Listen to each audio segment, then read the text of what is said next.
మతం మారినటువంటి వ్యక్తులకు కానీ ఈ మినహాయింపు క్రిస్టియన్లకు కానీ ముస్లింలకు కానీ వర్తింపజేయదు. మతం మారినా కూడా సామాజిక వివక్ష మాత్రం మారదు కదా.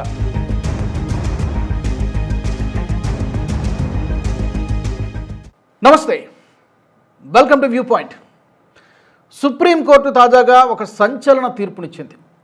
ఇంతకీ విషయం ఏంటంటే, మతం మారినటువంటి వ్యక్తులకు హిందూ మతం నుంచి క్రైస్తవ మతంలోకి మారితే వాళ్ళకి ఎస్సీ ఎస్టీ హోదా అనేది వర్తించదు. షెడ్యూల్డ్ క్యాస్ట్, షెడ్యూల్డ్ ట్రైబ్ ఈ హోదా అనేది ఇక మీదట వర్తించదు. నిజానికి ఎప్పటి నుంచో ఒక చట్టం ఉన్నది. అయినప్పటికీ కూడా చాలామంది ఈ దళిత్ క్రిస్టియన్సు పలు సందర్భాల్లో కోర్టులను ఆశ్రయించడము, హైకోర్టును ఆశ్రయించడము, సుప్రీంకోర్టును ఆశ్రయించడము జరిగింది. కోర్టులు కూడా గతంలో చాలా సందర్భాల్లో ఇదే విషయాన్ని ప్రస్తావించాయి. మరొకసారి సుప్రీంకోర్టు ఇదే విషయాన్ని గతంలో చెప్పినటువంటి తీర్పులను ఉటంకిస్తూ గతంలో ఆంధ్రప్రదేశ్ హైకోర్టు కూడా ఒక తీర్పు ఇచ్చింది. ఆ హైకోర్టు ఇచ్చినటువంటి తీర్పును సపోర్ట్ చేస్తూ మద్దతు ఇస్తూ ఆంధ్రప్రదేశ్ హైకోర్టు కానీ గతంలో ఈ అంశానికి సంబంధించి ఏ తీర్పులు అయితే వచ్చాయో వాటన్నిటిని కూడా మేము సపోర్ట్ చేస్తున్నాం. ఇక మీదట ఇలాంటి అంశాలను స్వీకరించడానికి అవకాశం లేదు, వాళ్ళకు చెల్లదు. దానికి కొన్ని కారణాలను కూడా సుప్రీంకోర్టు చెప్పింది. కారణం ఏంటంటే, క్రైస్తవ మతంలో కుల వ్యవస్థ అనేది లేదు. మతం మారితే ఎస్సీ ఎస్టీ హోదా అనేది రద్దు అవుతుంది. ఆ మారినటువంటి క్షణం నుంచి కూడా ఎస్సీ ఎస్టీ హోదా అనేది రద్దు అయిపోతుంది. తర్వాత సుప్రీంకోర్టు చెప్పినటువంటి కీలకమైనటువంటి అంశాల గురించి కొన్ని మాట్లాడదాం. మత మార్పిడి తర్వాత అట్రాసిటీ చట్టం కింద కేసులపై విచారించినటువంటి ధర్మాసనం ఈ కీలకమైనటువంటి తీర్పునిచ్చింది. ఇంతకీ విషయం ఏంటంటే, క్రైస్తవ మతంలోకి మారినటువంటి ఒక పాస్టర్, అతను ఎప్పుడో ఒక 10-12 సంవత్సరాల కిందట హిందూ మతంలో ఉన్నటువంటి వ్యక్తి క్రైస్తవ మతంలోకి మారి అతను ప్రస్తుతం పాస్టర్గా పనిచేస్తూ ఉన్నాడు. పాస్టర్గా తన విధులు నిర్వహిస్తూ ఉన్నాడు. అతను ఎస్సీ ఎస్టీ అట్రాసిటీ చట్టం కింద పోలీస్ స్టేషన్ని అప్రోచ్ కావడం జరిగింది. దీనికి సంబంధించి ఆంధ్రప్రదేశ్ హైకోర్టు వరకు ఒక కేసు వెళ్ళింది. దీనికి సంబంధించి ఆంధ్రప్రదేశ్ హైకోర్టు చెప్పింది ఏంటంటే, మీరు ఎస్సీ ఎస్టీ కార్డు అయితే వాడలేరు. ఒక సిటిజన్ ఆఫ్ ఇండియాగా, ఒక భారతీయ పౌరుడిగా మిగతా వాళ్ళందరికీ ఏదైతే వర్తిస్తుందో, మిమ్మల్ని హేళన చేశారా, లేకపోతే మీపై భౌతికంగా దాడి చేశారా, లేకపోతే మానసికంగా మిమ్మల్ని ఏమైనా ఇబ్బంది పెట్టారా, హెరాస్ చేశారా, ఇలాంటివి ఏమైనా ఉంటే సాధారణమైనటువంటి చట్టాలు ఏవైతే ఉన్నాయో అవి అందరూ భారతీయ పౌరులకి వర్తిస్తాయి. కానీ ఈ ఎస్సీ ఎస్టీ అట్రాసిటీ చట్టం మాత్రం మీకు వర్తించదు. ఎందుకంటే మీరు ఎప్పుడో 10-12 సంవత్సరాల కిందటే మీరు మతం మారిపోయారు. హిందూ మతం నుంచి క్రైస్తవ మతంలోకి మారిపోయారు. కాబట్టి ఈ చట్టం మీకు, ఈ హోదా అనేది మీకు వర్తించదని చెప్పి ఆంధ్రప్రదేశ్ హైకోర్టు చాలా స్పష్టంగా చెప్పింది. అతను, ఆ పాస్టర్, ఆంధ్రప్రదేశ్ హైకోర్టు ఇచ్చినటువంటి తీర్పుతో సంతృప్తి చెందలేదు. లేదు, నేను సుప్రీంకోర్టుకి వెళ్తానని చెప్పారు. సుప్రీంకోర్టు మెట్లెక్కారు. సుప్రీంకోర్టు తాజాగా ఏం చెప్పింది, ఆంధ్రప్రదేశ్ హైకోర్టు కానీ గతంలో మిగిలిన హైకోర్టు వివిధ రాష్ట్రాల్లో ఇలాంటి సందర్భాల్లో వివిధ హైకోర్టులు ఇచ్చినటువంటి తీర్పులను ఉటంకిస్తూ కరెక్ట్గానే చెప్పారని చెప్పి సుప్రీంకోర్టు చెప్పింది. సుప్రీంకోర్టు చెప్పినటువంటి పాయింట్స్లో కొన్ని కీలకమైనటువంటి విషయాల గురించి మాట్లాడదాం. ఒకటి, ఆంధ్రప్రదేశ్ హైకోర్టు తీర్పును సమర్థించింది. తర్వాత కుల వ్యవస్థ అనేది క్రైస్తవ మతంలో లేదు. తర్వాత రాజ్యాంగంలో షెడ్యూల్డ్ కులాలకు సంబంధించి ఆర్డర్, ప్రెసిడెన్షియల్ ఆర్డర్ ఉంది. 1950 చట్టం ప్రకారం హిందూ, సిక్కు, బౌద్ధ మతాలకు తప్ప వేరే మతంలో ఉన్నవారికి ఎస్సీ సభ్యులు కాలేరు. ఈ 3 మతాలకు మాత్రమే మినహాయింపు ఉంది. 1 హిందూ మతం, 2 సిక్కు మతం, బౌద్ధ మతాలు. నిజానికి ఈ సిక్కు మతానికి సంబంధించి 1950, I will tell you the year, కరెక్ట్గా సంవత్సరం కూడా చెప్తాను. 1956లో సిక్కులకు, అలాగే 1990వ సంవత్సరంలో బౌద్ధులకు కూడా ఈ ఎస్సీ హోదాని వర్తింపజేశారు. హిందువులకు ఎలాగో ఉండనే ఉంది. అప్పటి నుంచి కూడా ఈ చట్టం అనేది కొనసాగుతూ ఉంది. కానీ ఈ మినహాయింపు క్రిస్టియన్లకు కానీ ముస్లింలకు కానీ వర్తింపజేయదు. అది చట్టంలో, రాజ్యాంగంలో అలాంటి ప్రొవిజన్ లేదు. కానీ లేనప్పటికీ కూడా చాలా కాలంగా చాలామంది భారత పౌరులు, దళిత్ క్రిస్టియన్స్ కోర్టులను అప్రోచ్ కావడం, మాకు కూడా ఆ హోదా కావాలి. అది ఎలా కుదురుతుంది? ఇప్పుడు మత స్వేచ్ఛ ఉన్నది మన దేశంలో. వ్యక్తిగత స్వేచ్ఛ, మత స్వేచ్ఛ, ఎవరికి నచ్చినటువంటి మతాన్ని వాళ్ళు అనుసరించవచ్చు. దాంట్లో అది వ్యక్తిగత నిర్ణయము, ఇండివిజువల్ చాయిస్. అది, దాన్ని ఎవరూ తప్పుపట్టలేరు. ప్రలోభాలకు గురిపెట్టి తీసుకుంటే అది వేరే అంశము. ఆ కథలోకి ఇప్పుడు మనం వెళ్ళాల్సినటువంటి అవసరం లేదు. మీకు నచ్చినటువంటి మతాన్ని, అది ముస్లింను స్వీకరిస్తారా, ఇస్లాం మతాన్ని స్వీకరిస్తారా, క్రిస్టియన్ మతాన్ని స్వీకరిస్తారా, లేకపోతే జైనిజమా, బుద్ధిజమా, చాలా ఉన్నాయి. కాబట్టి ఎవరికి నచ్చినటువంటి మతాన్ని వాళ్ళు అనుసరించవచ్చు. కానీ మీరు వేరే మతాలకు షిఫ్ట్ అయినప్పుడు, వేరే మతంలోకి కన్వర్ట్ అయినప్పుడు మరి హిందువుగా ఉన్నప్పుడు మీకు వర్తించేటువంటి ఈ హోదా ఎందుకు వర్తింపజేయాలి? మీనింగ్ లేదు కదా. కోర్టు అడిగింది అదే, సుప్రీంకోర్టు అడిగిందంటే మీరు అటుంటారా ఇటుంటారా, అయితే హిందువుగా ఉండండి లేదా క్రిస్టియన్గా ఉండండి.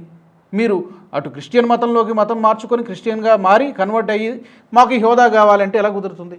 అది కుదరదు అని చెప్పి సుప్రీంకోర్టు చాలా స్పష్టంగా చెప్పింది. మరి దీనికి సంబంధించి అప్పీల్కి వెళ్ళేటువంటి అవకాశం, ఎందుకంటే సుప్రీంకోర్టు తీర్పిచ్చిన తర్వాత బహుశా అప్పీల్కి వెళ్ళేటువంటి అవకాశం ఉండకపోవచ్చు. ఎందుకంటే గతంలో చాలా సందర్భాల్లో ఇలాంటి విచారణలు జరిగాయి, హైకోర్టులు తీర్పులు ఇచ్చాయి.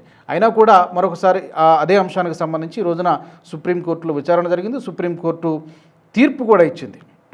అయితే దీనిపైన ఒక పెద్ద చర్చకు దారితీస్తోంది. ఎందుకంటే మతం మారినా కూడా సామాజిక వివక్ష మాత్రం మారదు కదా అని వాదించేటువంటి వాళ్ళు కొంతమంది ఉంటారు.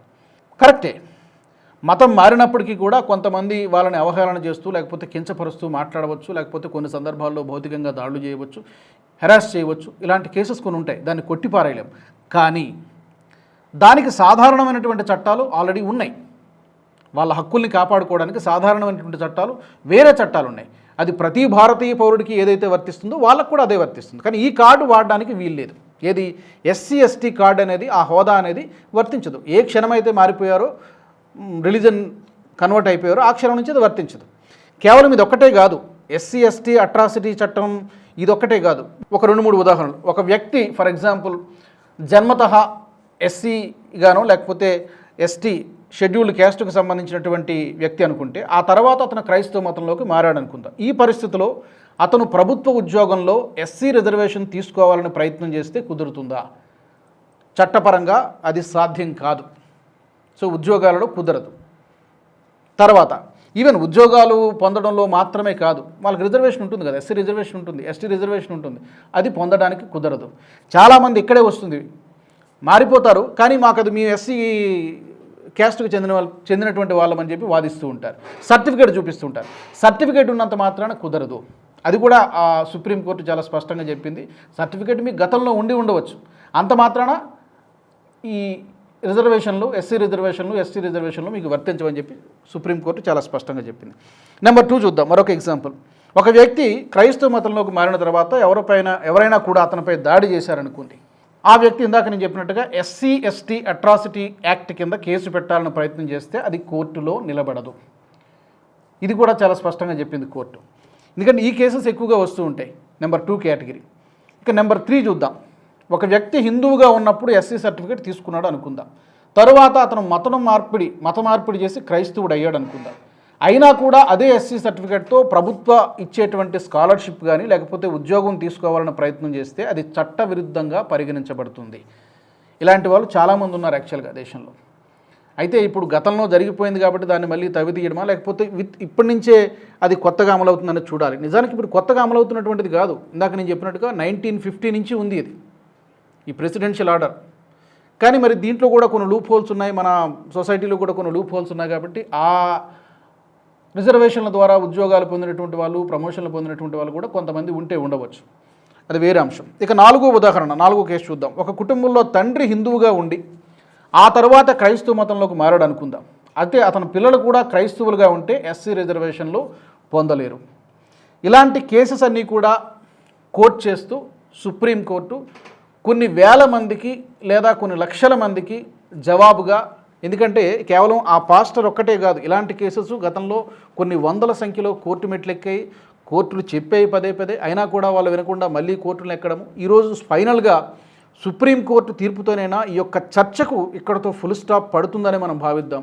బట్ అన్ఫార్చునేట్లీ మన డెమోక్రటిక్ కంట్రీ కాబట్టి ఈ విషయాన్ని కూడా కొన్ని రాజకీయ పార్టీలు పొలిటిసైజ్ చేసేటువంటి ప్రయత్నం చేస్తాయి. మేము అండగా ఉన్నామని చెప్పి అడ్డంగా నిలబడేటువంటి వాళ్ళు ఉంటారు. ఎందుకంటే చట్టం ఒకటి ఉంటుంది, రాజ్యాంగం ఒకటి ఉంటుంది, దాన్ని అందరూ కూడా ఫాలో కావాల్సిందే. Nobody is above the law. చట్టాన్ని అతిక్రమించి, రాజ్యాంగాన్ని అతిక్రమించి ఎవరు ఉండరు, ఎవరు ఉండకూడదు కూడా. అల్టిమేట్గా కాన్స్టిట్యూషన్ ఆఫ్ ఇండియాని మనందరం కూడా ఫాలో కావాల్సిందే. సో ఈ రోజున సుప్రీంకోర్టు ఇచ్చినటువంటి తీర్పుని గౌరవించాల్సిందే, శిరసావహించాల్సిందే. మరి ఈ రిజర్వేషన్కు సంబంధించి ఫైనల్గా ఒక మాట చెప్పి ఇవాళ వ్యూ పాయింట్ని ముగిస్తా. ఎస్సీ హోదా అనేది కేవలం జన్మతహాగానే కాదు, మతంతో కూడా సంబంధం ఉంది. మత మార్పిడి జరిగితే ఎస్సీ హోదా అనేది ఆటోమేటిక్గా కొనసాగదు, రద్దు అయిపోతుంది అనేది బాటమ్ లైన్, సింగిల్ లైన్లో చెప్పాలంటే. దీనికి సంబంధించి ఇంకా రియాక్షన్స్ చూడాలి. పొలిటికల్ పార్టీలు, కాంగ్రెస్ పార్టీ కానివ్వండి, పర్టికులర్గా ఆ సామాజిక వర్గం ఓటు బ్యాంకు ఏ పార్టీలు అయితే ఎక్కువగా పొందుతూ ఉన్నాయో బహుశా వాళ్ళు కొంత ప్రస్తుతం పార్లమెంటు సమావేశాలు కూడా జరుగుతున్నాయి కాబట్టి దీనిపైన కొంత చర్చ జరిగేటువంటి అవకాశం ఉంది, రచ్చ కూడా జరిగేటువంటి అవకాశం ఉంది. ఈ అంశాన్ని డెఫినెట్గా పార్లమెంట్లో లేవనెత్తేటువంటి అవకాశం ఉన్నట్టుగానే కనబడుతోంది. మరి ఈ అంశానికి సంబంధించి మీ విలువైనటువంటి అభిప్రాయాలను తప్పకుండా మీరు కామెంట్ సెక్షన్లో పెట్టండి. ఈ ఎస్సీ రిజర్వేషన్కు సంబంధించి మత మార్పిడి అయినటువంటి వాళ్ళు డిమాండ్ చేస్తూ ఉన్నారు. దీనికి సంబంధించి మీరేమనుకుంటున్నారు తప్పకుండా కామెంట్స్లో పెట్టండి. వచ్చే ఎపిసోడ్లో మరొక ఇంట్రెస్టింగ్ టాపిక్తో నేను మిమ్మల్ని కలుస్తాను. అలాగే మీరు ఏదైనా ఈ వ్యూ పాయింట్లో ఒక స్పెసిఫిక్ అంశాన్ని గురించి మాట్లాడితే బాగుంటుందని మీకు అనిపిస్తే అది కూడా మీరు కామెంట్స్ ద్వారా మాకు తెలియజేయవచ్చు. వచ్చే ఎపిసోడ్లో కలుద్దాం. జై హింద్. ఈ వీడియో మీకు నచ్చినట్టయితే లైక్ చేయండి, 10 మందికి షేర్ చేయండి. అలాగే కామెంట్ల రూపంలో మీ అభిప్రాయాలను మాతో పంచుకోండి. Nationalist hub group of channels ను సబ్స్క్రైబ్ చేసుకుని తెలుగునాట జాతీయవాద జర్నలిజాన్ని ప్రోత్సహించండి. ఈ వీడియో కింద ఉన్న బెల్ ఐకాన్ పై క్లిక్ చేయడం మర్చిపోవద్దు.